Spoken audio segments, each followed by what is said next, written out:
There is a quiet shock that comes with awakening, not the kind that screams enlightenment, but the slow, unsettling realization that you can no longer see the world the way others do. You look around and everything seems the same, yet nothing feels real anymore. Conversations sound rehearsed, routines feel mechanical, and behind every smile you sense the faint hum of unconsciousness. You've woken up, but the world is still asleep, and in that gap between seeing and being seen, a strange loneliness begins to grow. Carl Jung wrote that enlightenment is not about imagining figures of light, but about making the darkness conscious. The moment you awaken to hidden truth, you see that much of what humanity calls normal is simply mass hypnosis, a collective dream woven from fear, comfort, and repetition. You want to shake people awake, to share what you've seen, but your words fall like stones into still water. They hear you, but they don't listen. They're not ready yet. This early awakening feels both like a gift and a burden. You carry clarity that others mistake for madness, depth that others label as heaviness. The more awake you become, the harder it is to fit into conversations built on illusion. And yet, beneath that discomfort lies a profound grace, the beginning of true seeing. To wake before others is not superiority, it's sensitivity. You've simply felt the tremor of truth earlier than the rest, and now you stand at the edge of two worlds, one dying, one being. Born, the impact is irreversible. Once you see the machinery behind the dream, you cannot return to sleep. But maybe you weren't meant to. Maybe awakening early is not punishment, but calling, to hold the light until others are ready to remember it for themselves. If you've ever felt the ache of waking up before those around you, stay close. This journey is yours too. Don't forget to subscribe, leave your thoughts below, and like this video if you've ever carried the burden of seeing what others can't yet see. The hidden spiritual truth is not buried in scriptures or secret temples. It lives quietly within every human being, waiting to be noticed. It doesn't shout, it doesn't argue, and that's why the world ignores it. The collective prefers noise to silence, certainty to mystery. True spiritual truth cannot be owned, branded, or proven. It can only be experienced. And in a world obsessed with evidence and control, that kind of truth feels like chaos. From a young age, we are trained to seek meaning outside ourselves, in approval, in achievement, in belief systems that promise salvation without asking for awareness. But real truth is inconvenient. It dismantles comfort. It reveals that no religion, ideology, or teacher can give you what you already carry.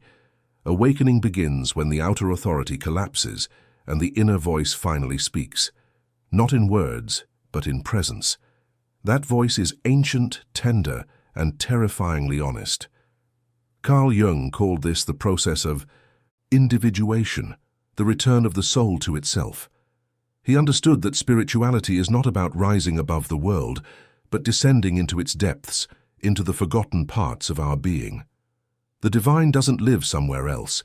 It hides in the very experiences we run from, in grief, in doubt, in loneliness, in the quiet spaces where the ego has no script to follow.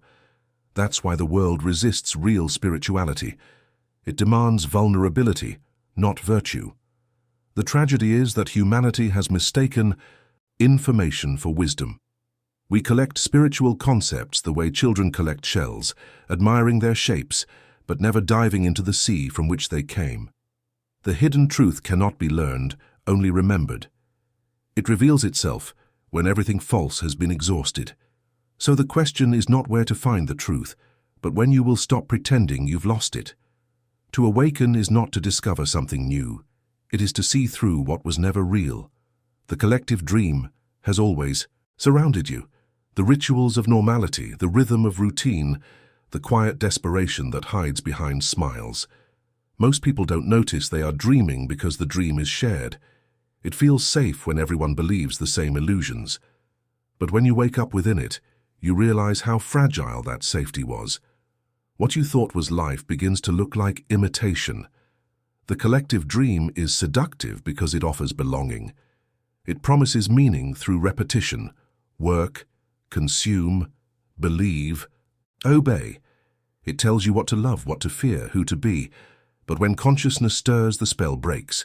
You start questioning the script, the roles, the pace.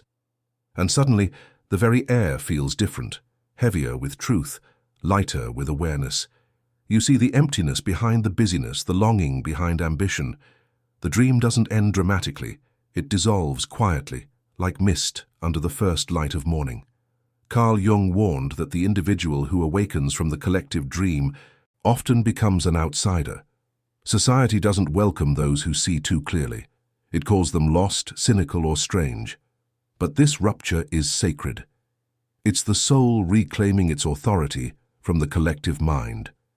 You begin to realize that conformity was never peace. It was anesthesia, and awakening, though painful, is the medicine. In the early stages, you may feel disoriented, even grieving. You miss the simplicity of illusion, the warmth of belonging. But truth has its own kind of tenderness. It may not comfort you, but it will free you. The dream is beautiful, but it's still a dream, and to wake up inside it, to see its patterns without hatred, is to begin living consciously for the first time. The rupture is not destruction, it's birth. The old world doesn't collapse, it simply fades when you open your eyes.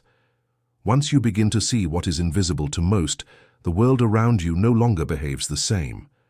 What others call coincidence, you begin to recognize as pattern. What they dismiss as emotion, you feel as energy. You sense the unspoken motives beneath words, the subtle vibrations behind choices. You no longer look at life, you see through it, and that clarity, though sacred, carries a cost. Carl Jung warned that expanding consciousness often leads first to disorientation, even suffering. To see deeper is to lose the comfort of simplicity. You start noticing the gap between appearance and essence, in people, in institutions, even within yourself. Every mask becomes transparent, every illusion fragile. And the more you see, the harder it becomes to pretend. This is the loneliness of awareness, not the absence of people, but the absence of illusion to share with them. Seeing the invisible also means feeling the collective pain that others suppress.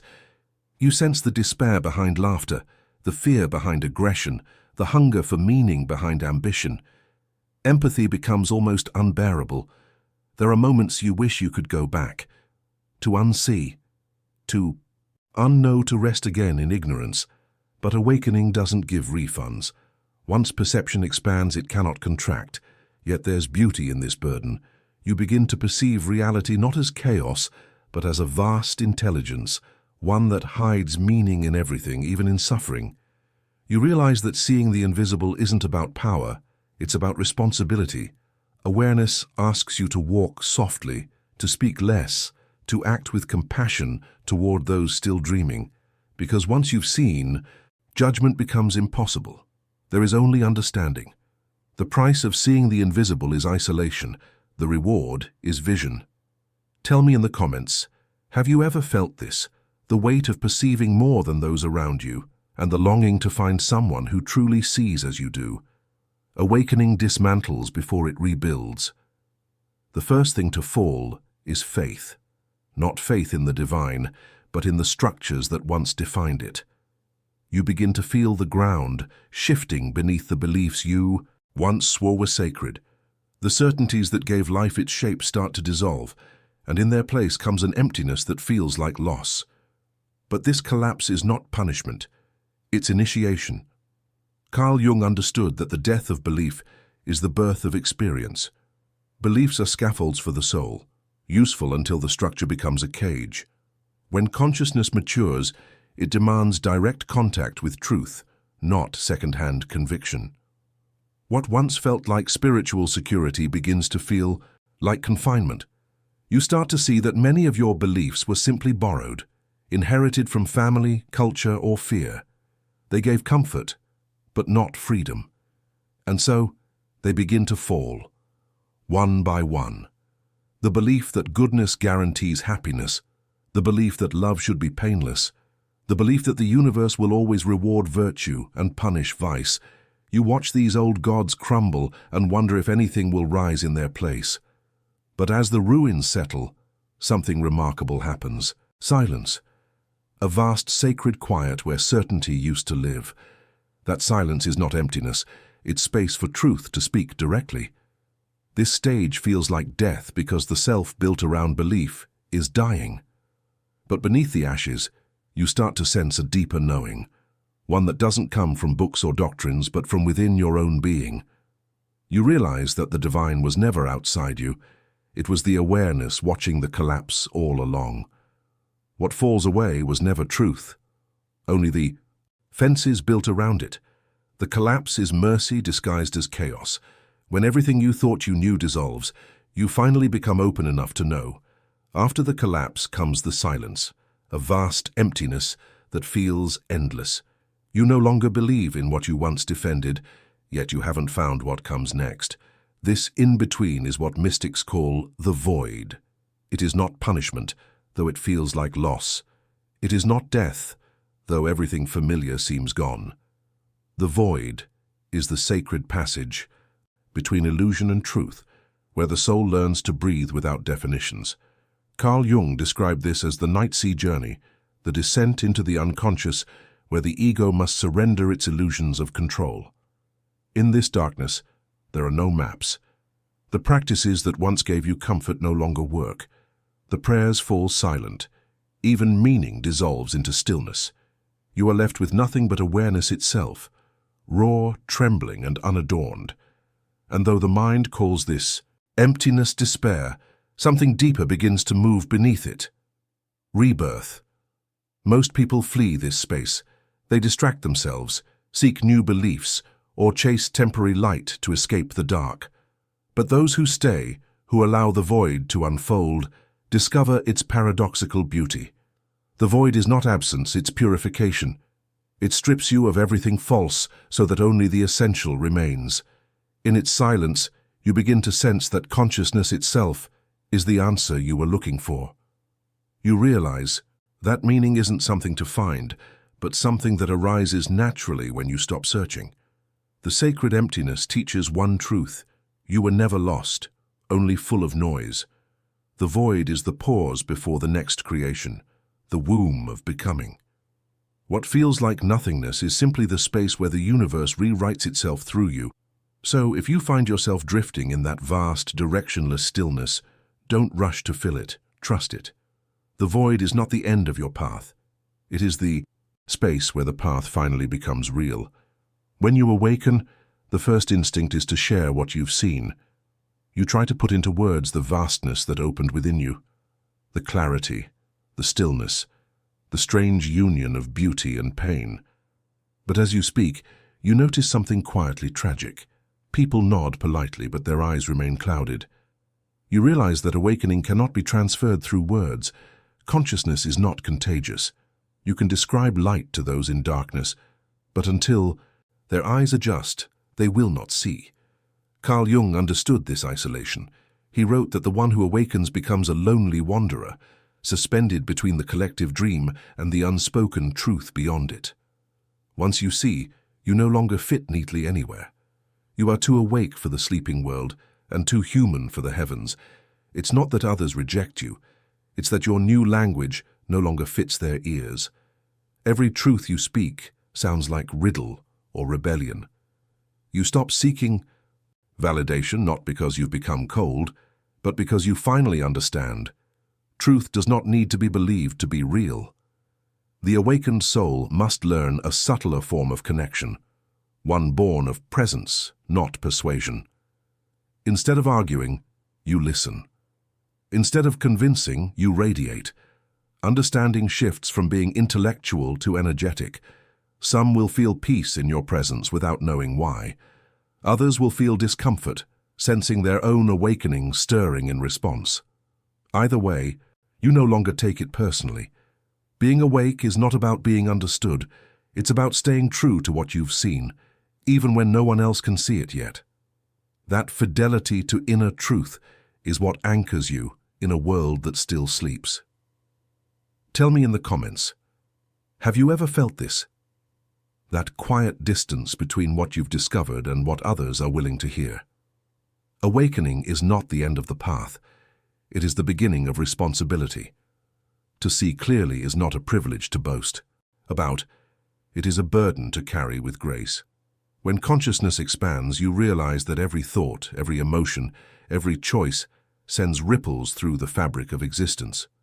The awakened are not meant to escape the world, but to serve it, silently, humbly, from within.